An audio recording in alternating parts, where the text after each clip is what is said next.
کس طرح سے ان کو ہزیمت و شکست ہوتی ہے اور کس طرح یہ پیٹھ دکھا کر بھاگتے ہیں، دیکھو گے تم۔ بل الساعۃ موعدہم والساعۃ ادھیٰ وامر، یہ ساتھ، یہ انقلاب وہ ہے کہ جس کے متعلق ان کو بار بار بتایا جاتا ہے، ان کو کہا جاتا ہے کہ یہ آ کے رہے گی، بڑی تلخ ہوگی، بڑی تباہ کن ہوگی۔ یہ اسی صورت میں یہ آیتیں موجود ہیں، اور میں وہ روایت کی بات کر رہا تھا۔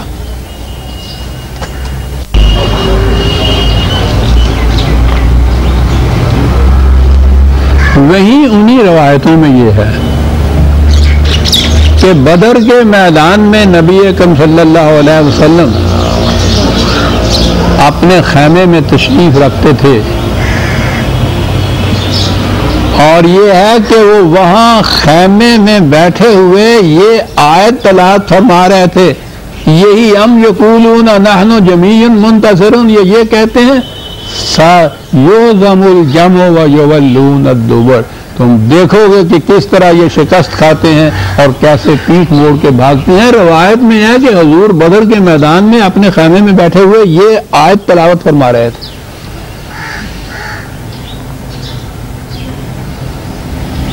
تو الساعۃ اس کے اندر تو ہے، بل الساعۃ موعدہم، وہی ساعت جس کا ان کو وعدہ کیا جاتا تھا، ان کو کہا جاتا تھا کہ آ جائے گی۔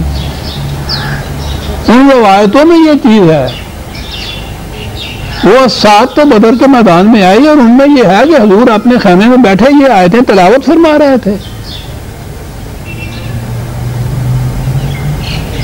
جہاں سب سے پہلی بار ان کا جو قمر کا جھنڈا تھا وہ ٹکڑے ٹکڑے ہوا، بلکہ عجیب بات ہے، ان کے ہاں عربوں کے ہاں قمر کے معنی غلبہ کے بھی ہوتے تھے۔ وہ کہتے تھے کہ چاند نکلتا ہے تو ستارے سارے مان پڑ جاتے ہیں، یہ غالب آ جاتا ہے، اس طرح سے یہ اس معنی میں بھی لیا کرتے تھے۔ تو غلبہ ہو یا ان کے جاہلیت عرب کے جھنڈے کا نشان ہو، بہرحال یہ ان کی جو قوت تھی اس قوت کے متعلق ہے کہ اب وہ انقلاب آنے والا ہے، اور تم دیکھو گے کہ تمہاری قوت کس طرح زوال پذیر ہوتی ہے، کس طرح ٹکڑے ٹکڑے ہو جاتا ہے تمہارا یہ علم، کوئی قوت تمہاری باقی نہیں رہے گی۔ تم کہتے ہو کہ ہم بہت بڑی جمعیت ہیں، ہم ایک دوسرے کے مددگار ہیں، اکٹھے ہو کے تمہارے مقابلے میں آئیں گے۔ یہاں کہا گیا کہ آؤ، جتنے جی چاہے تم قبائل اکٹھے ہو کے مقابلے میں آؤ گے، تمہیں ہزیمت اٹھانی پڑے گی، شکست اٹھانی پڑے گی، پیٹھ دکھا کر بھاگو گے میدان جنگ سے، یہ کہا جا رہا ہے۔ اور وہ روایت جیسے ہے وہ صحیح نظر آتی ہے کہ حضور وہاں یہ تلاوت فرماتے تھے،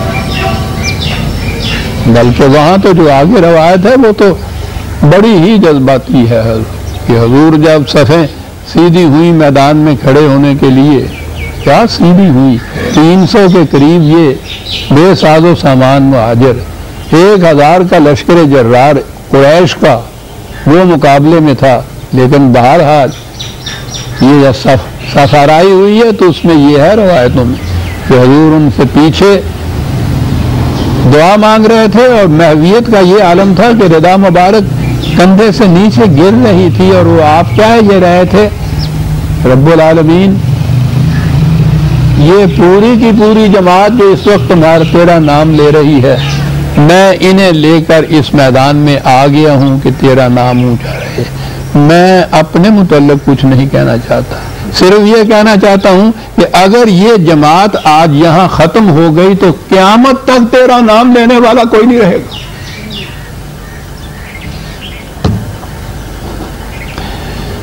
بڑی عجیب دعا ہے، اپنی اور اپنی جماعت کے والا نہیں، اور بات ٹھیک، آخری رسول اور اس کی آخری جماعت یہ اگر ہو جائے تو اس کے بعد تو ٹھیک کہا تھا کہ تیرا نام لینے والا کوئی نہیں رہے گا۔ لیکن میں نے عرض کیا کہ وہاں یہ ہے کہ اس خیمے میں حضور یہ آیتیں تلاوت فرما رہے تھے کہ آنے دو ان کو، اتنے بڑے ایک ایک جتھے کے ساتھ آئے ہیں، ایک ایک دوسرے کی ان کی نصرت کے ساتھ، ایک دوسرے کی مدد کرنے کے ساتھ جتھا بنا کے یہ آنے دیجئے، ابھی تم دیکھو گے کس طرح سے ان کو شکست ہوتی ہے، کس طرح پیٹھ دکھا کے بھولتے ہیں۔ ایک طرح الساعۃ وانشق القمر، کہا یہ چیز ابھی تک ہم ان کو کہے جا رہے ہیں کہ یہ ہوگا اور تم بھاگو۔ بڑا مہلت کا وقفہ دیتا ہے قرآن، اور یہ ہونا بھی چاہیے کہ ممکن ہے بچ جائیں تباہی سے، وہ بچانے کی فکر کرتا ہے، وہ مارنے کی فکر نہیں کرتا، آخری وقت تک بچاتا چلا جاتا ہے۔ کہا لیکن ان کی تو کیفیت یہ ہے وَإِن يَرَوْا آیَةً يُعْرِضُوا وَيَقُولُوا سِحْرٌ مُسْتَمِرٌّ، کہ یہ نشانیاں نظر آتی ہیں ان کو، وہ جو ساتھ آتی ہے تو وہ یہی نہیں کہ اس سے پہلے کچھ معلوم نہیں ہوتا، دیکھنے والی آنکھیں ہوں، سمجھنے والا دل ہو، تعصب نہ ہو،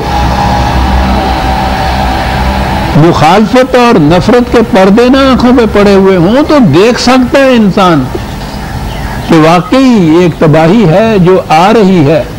کہا کہ اس قسم کی علامات بھی ان کو نظر آ جائیں۔ اب یہاں پھر وہ یقول سحر مستمر، سحر کے معنی صرف جادو کیا انہوں نے، اور کہا کہ یہ وہ جادو ہے جو چلا آ رہا ہے۔ جادو ہی نہیں ہے، سحر کے معنی جھوٹ ہوتا ہے، فریب ہوتا ہے، اور جادو بھی تو ایک فریب ہی ہوتا ہے نا۔ وہ در حقیقت وہ چیز نہیں ہوتی، وہ دوسرے کو دکھایا ایسا جاتا ہے، اس کی نگاہوں میں ویسا نظر آتا ہے، وہ ویسا ہوتا نہیں ہے۔ وہ اب تو ہے نہیں ہمارے یہاں ایسے مداری، وہ مداری آیا کرتے تھے نا، وہ 1 روپے کے یوں کرتے 2 بنا دیتے تھے، پھر اس کے بعد 4 بنا دیتے تھے، نظر آتا تھا کہ 1 روپے کے 2 بن گئے۔ لیکن اس زمانے کا مداری یہ نہیں ہوتا تھا کہ پہلے وہ ٹکٹ کے پیسے لے لے پھر تماشا دکھائے، وہ آخر میں پھر جھولی ٹانگ کے وہ کہا کرتا تھا کہ دیا جاتا خدا کے نام پر، تو وہ کہا کرتا تھا یہ کہ میں اگر 1 روپے کے واقعی 2 بنا دوں تو یہ میں پیسے کیوں مانگوں تم سے، گھر سے بیٹھا ہی دگنے نہ کرتا چلا جاؤ، یہ سب تمہاری آنکھوں کا فریب تھا۔ یہ اس کو سحر کہتے تھے وہ لوگ۔ کہا یہ جو چیز ہے یہ وہی ہے جو چلی آ رہی ہے، کہ حق کے اوپر وہ جماعتیں ہوں گی، ان کو غلبہ ہوگا، باطل کا نظام جو ہے وہ تباہی پہ اوپر آئے گا۔ اس کو افک قدیم کہا ہے دوسری جگہ قرآن نے 46/11، ٹھیک ہے۔ افک کے معنی ہوتا ہے بناوٹی بات۔ کہتے تھے یہ ساری چیزیں چلی آ رہی ہیں اسی طرح سے، پہلے سے کہا کرتے تھے اسی طرح سے، اب یہ کہہ رہے ہیں یہ قدیم سے چلا آ رہا ہے۔ حالانکہ اگر آنکھیں کھول کے دیکھیں تو انہیں نظر آ جائے، تباہی کے سامان انہیں نظر آ جائے اپنی، لیکن آنکھوں پہ تعصب کے پردے پڑے ہوئے وہ حق کو دیکھنے نہیں دیتے۔ وہ نظر آتا ہے کہ 1 روپے کے 2 روپے بن رہے ہیں۔ وَكَذَّبُوا وَاتَّبَعُوا أَهْوَاءَهُمْ، یہ کیوں سب کچھ ہو رہا ہے؟ اس نظام میں جو ان کو فریب کاریوں کے ذریعے سے مفاہدات حاصل ہو رہے ہیں، ان کے جذبات کی جو تسکین ہو رہی ہے، وہ انہیں حقیقت کو دیکھنے نہیں دیتی۔ کیا بات ہے! قرآن 2 لفظوں کے اندر تباہ ہونے والی قوموں کی جو غلط بینی ہوتی ہے اس کو 2 لفظوں میں بنا کر کے کہ ان کے ہاں کی جو مفاد پرستیاں، ان کے جو جذبات غالب آ جاتے ہیں جب، پھر وہ سمجھنے سوچنے کی قوتوں کو، صلاحیتوں معفو کر دیتے ہیں۔ ورنہ اگر یہ سمجھ سے کام لیں، جذبات غالب نہ آئے ہوئے ہوں، تو اس قسم کی علامات ارد گرد فضا کے اندر گھوم رہی ہوتی ہیں کہ ان کو پتہ چل جائے کہ واقعی ہم تباہ ہو جائیں گے۔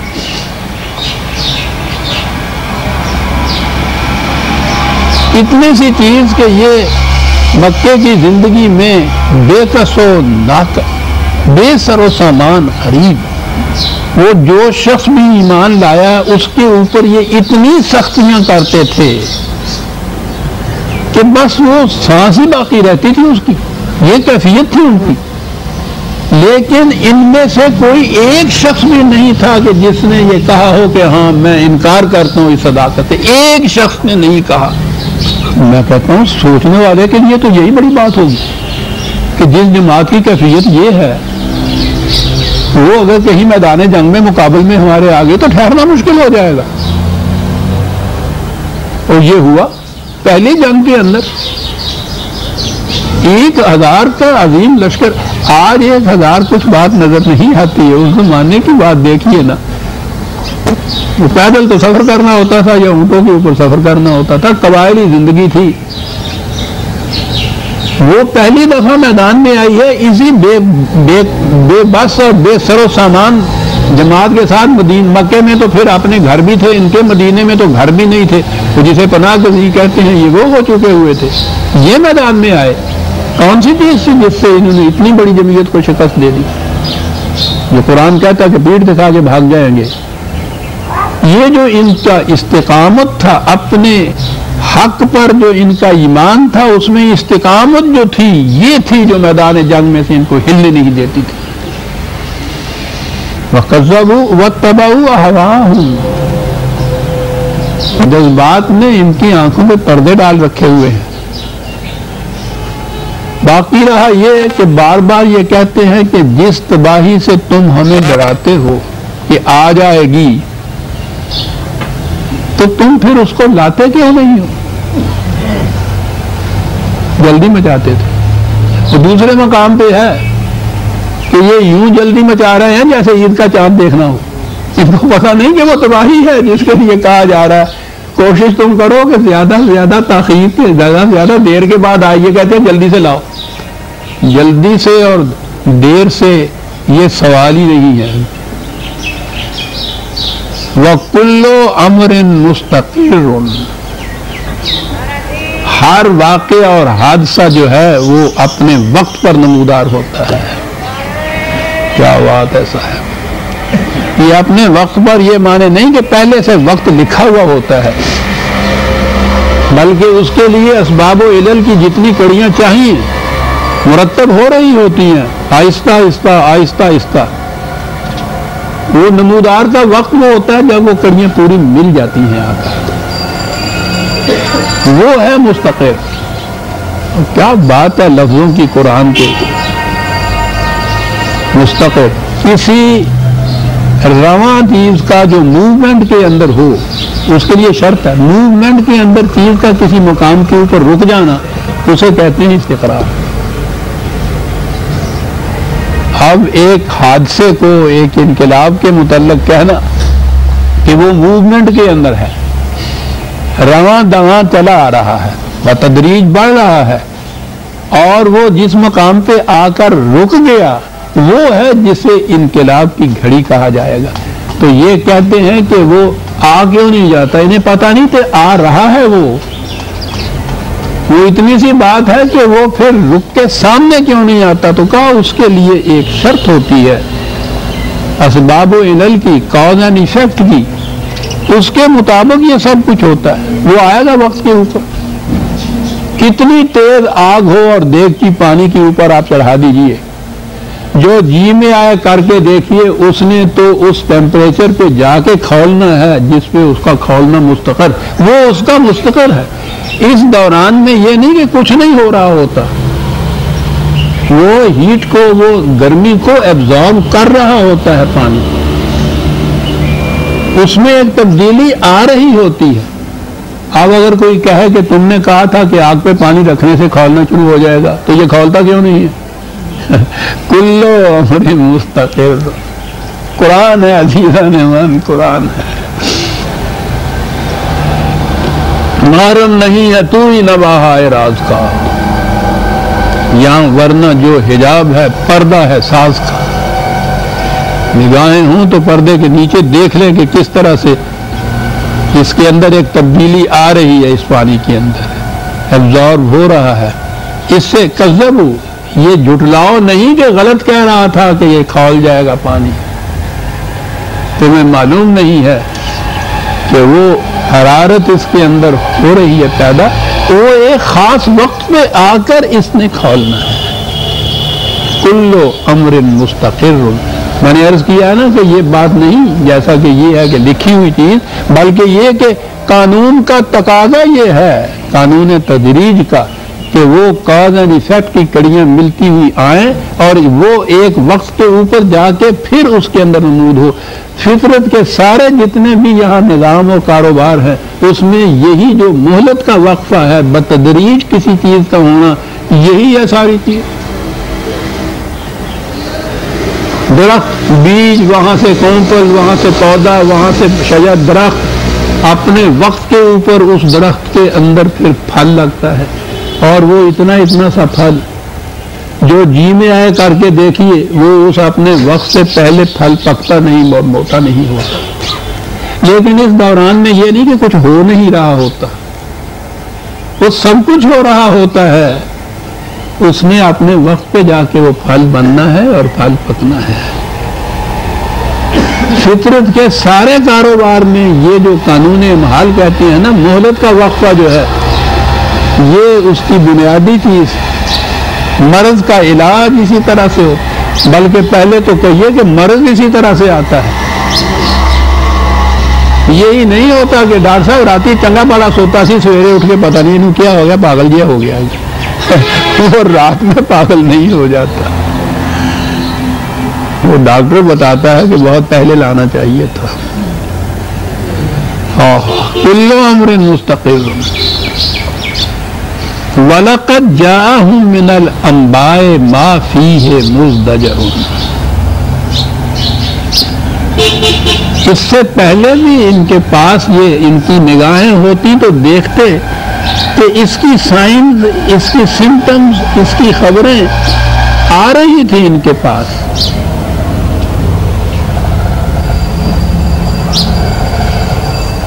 ایسی چیزیں کہ وہ ان کے اس مفاسد سے روک دیتی، ان کو تباہی نہ آتی، رک جاتے۔ یہ ایسی چیزیں آ رہی تھی ان کے سامنے کہ اگر یہ سوچ سمجھ سے کام لیتے تو تباہی سے بچ جاتے۔ وہ کیا چیز تھی جو آ رہی تھی؟ وہی حکمتم بالغتم۔ دیکھیے یہ نہیں ہے کہ معجزے دکھائے جا رہے تھے ان کو اور یہ اس پہ بھی نہیں مانتے تھے۔ کیا چیز تھی جو اس طرح سے آ رہی تھی اور اسے یہ دیکھ نہیں رہے تھے؟ حکمت بالغت، ریزن اور ریشنلزم، دلائل و براہین، علم و بصیرت، اس کی روح سے یہ چیزیں آ رہی تھی ان کے سامنے۔ بالغت ان کا لفظ یہی نہیں کہ وہ باہر کی باہر رہ جاتی ہیں، وہ ایسی چیزیں ہیں کہ اگر انسان تعصب کے پردوں کو دور کرے وہ تو دل کی گہرائیوں میں اتر جانے والی چیزیں تھیں۔ لیکن فی قلوبہم مرض، ان کے تو دلوں میں ایک مرض ہے۔ مریض قلب جو ہے حکمت بالغہ کو بھی قبول نہیں کرتا۔ اس کا نتیجہ فما تغنی النذر، نتیجہ یہ ہے کہ جن چیزوں سے ان کو وارن کیا جاتا تھا اس سے انہوں نے کچھ فائدہ نہ اٹھایا، اپنی روش میں آگے بڑھتے رہے۔ فَتَوَلَّ عَنْهُمْ، سمجھانے کے لیے روکا ان کو، بجائے اس کے کہ کان دھر کے بات سنتے، اراض برتا، گریز کی راہیں نکالی، منہ موڑ کے چل دیے۔ فَتَوَلَّ عَنْهُمْ، تو پھر یوم یدعو الداعی الی شیء نکر، تاکہ پھر وہ دن آ پہنچا یا آ پہنچے گا کہ جس دن آواز دینے والا انہیں اس چیز کی طرف آواز دے گا جو بڑی ہی سخت ہے، بڑی تباہ کن وہ ہوگی۔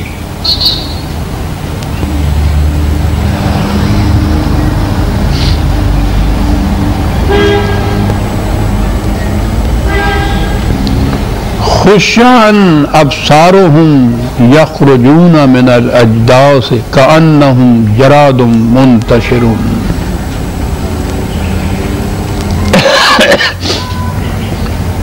اس جنگ کے لیے، اس میدان کے لیے آواز دینے والا آواز دے گا۔ میدان جنگ میں پھر ان کے جھنڈے کی دھجیاں اڑ جائیں گی، ان کی قوت زوال پذیر ہو جائے گی، تباہی ان کے اوپر آ جائے گی۔ یہ جھکی ہوئی نظروں سے چلے آ رہے ہوں، یہ اتنے بڑے بڑے سرکش سردار جو کسی کو اپنی نگاہ میں نہیں لاتے تھے، ان کی کیفیت یہ اب میدان جنگ کے بعد قیدیوں کی حیثیت سے جب وہ آتے ہیں اتنے بڑے، تو دیکھیے ان کا نقشہ جو ہوتا ہے جھکی ہوئی نظروں سے۔ اب یہاں پھر یہ انہوں نے کہا یخرجون من الاجداث، کہ یہ قیامت کی بات میں نے کہا ہے نا کہ یہاں تو بس ایک چیز تھی شروع کی، وہ جو ہوتا ہے نا وہ تالا حرفوں والا، اس میں ایک حرف ذرا آگے کر دیا جائے تو بس اس کے بعد پھر جو جی میں آئے کر کے دیکھیے وہ تالا کھلتا ہی نہیں۔ ہمارے ہاں جو انہوں نے ان تمام چیزوں کے تالے ڈال دیے اور وہ کھل نہیں رہے تھے، ایک ہی چیز، جہاں کہا قانون مکافات عمل، جہاں کہا غلطی کا نتیجہ، باطل نظام کا نتیجہ، انہوں نے کہا قیامت ختم۔ اور اس کے بعد پھر شاید اب تو آرام سے گزرتی ہے، عاقبت کی قدر خدا جانے دیکھی بھی کی جائے گی، عاقبت پہ ہر چیز کی آمد میں اٹھا رکھی، اس دنیا سے کوئی تعلق ہی نہیں ان چیزوں کا۔ اور پھر تھپکیاں دینے والے آ گئے، افیون پلانے والے آ گئے۔ اس دنیا میں جتنے ذلیل و خوار ہو گئے اتنا ہی خدا کے ہاں مقرر ہو گئے جناب۔ بھوک پیاس ننگ کھانا خرابی، یہ سب خدا کے پیارے بندوں کی نشانیاں ہیں۔ جہاں کسی نے کہا کہ صاحب دیکھیے کہ ہم غریب آدمی نمازیں پڑھتے روزے رکھتے ہیں، کھانے کو روٹی نہیں ملتی، پہننے کو کپڑا نہیں، ان لوگوں کو دیکھیے فسق و فجور کے اندر مبتلا ہیں، اور ان کو جن کے کتوں کو وہ کچھ ملتا ہے ہمارے بچوں کو نہیں کیا، زبان نہ کھولیے، سب 4 دن کی بات ہے، ان کو کر دینی چاہیے، اس کے بعد آخرت میں تم جنت میں یہ جہنم میں ہوں گے۔ میں رات دی روٹی کا پوچھنا پیا ہے، تم ہائی کورٹ کی تاریخ دین دیا ہے۔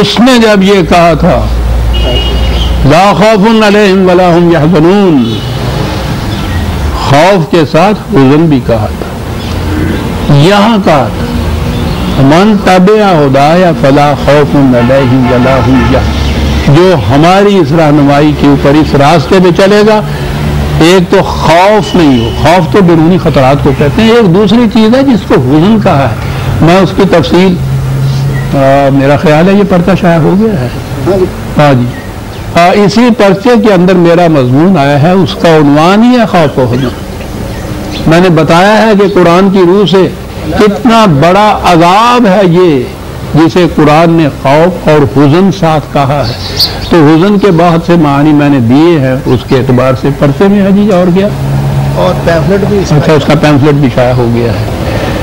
عربوں کے ہاں یعنی حزن کہتے ہیں کہ جس کا پتہ نہ چلے کہ ہو کیا رہا ہے کوئی بات آج ہونے کو، بھئی کیسے پتہ چلا تمہیں؟ پتہ تو نہیں چلا، جی بہت چاہتا ہے رونے کو، تو شعور میں ایک افسردگی ہوتی ہے، ایک احساس ہوتا ہے جس کا اس کے شعور کو بھی علم نہیں ہوتا کہ کیا ہو رہا ہے، مگر دل ہے کہ بیٹھا جا، کیا بات کہہ گیا جگر، وہ خود تسکین خاطر کر رہے ہیں مگر دل ہے کہ بیٹھا جا رہا ہے، یہ جو اس کے باوجود دل بیٹھا جا رہا ہوتا ہے اسے حزن کہتے ہیں۔ اور اس کی وہ مثال دیتے تھے کہ ایک کام کرنے والا محنت کش مزدور صبح جاتا ہے کہیں سے محنت کے لیے، ملے تو بچوں کے لیے روٹی لے آئے، گھر میں کھانے کو نہیں ہوتا، کام اس کو ملتا نہیں ہے، کہتے تھے کہ شام کو یہ مزدور جس انداز سے گھر کی طرف آتا ہے، جو کچھ اس پہ بیت رہی ہوتی ہے اسے حزن کہتے ہیں۔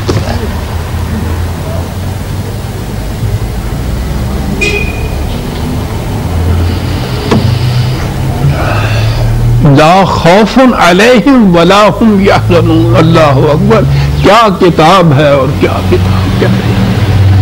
خوف سے ہی معمول نہیں رہے گی یہ جماعت جو ہمارے راستے پہ چلے گی، حزن بھی نہیں ہوگا، دل گرفتگی نہیں ہوگی، افسردگی نہیں ہوگی، پژمردگی نہیں ہوگی، غیر محسوس خوف جو ہے، دل بیٹھا جا رہا ہے، قطعاً یہ نہیں ہوتا۔ اور جہاں آگے جا کے جس کو جنت کی زندگی کہا گیا ہے، ان کے نزدیک تو وہاں کی زندگی ہے نا، یہاں تو ہے ہی نہیں نا کچھ، وہاں یہ ہے سب سے بڑی چیز جو وہ شکریہ ادا کریں گے اہل جنت خدا کا، وہ کہیں گے کہ وہ کہ جس نے ہمارا حزن دور کر دیا ہے،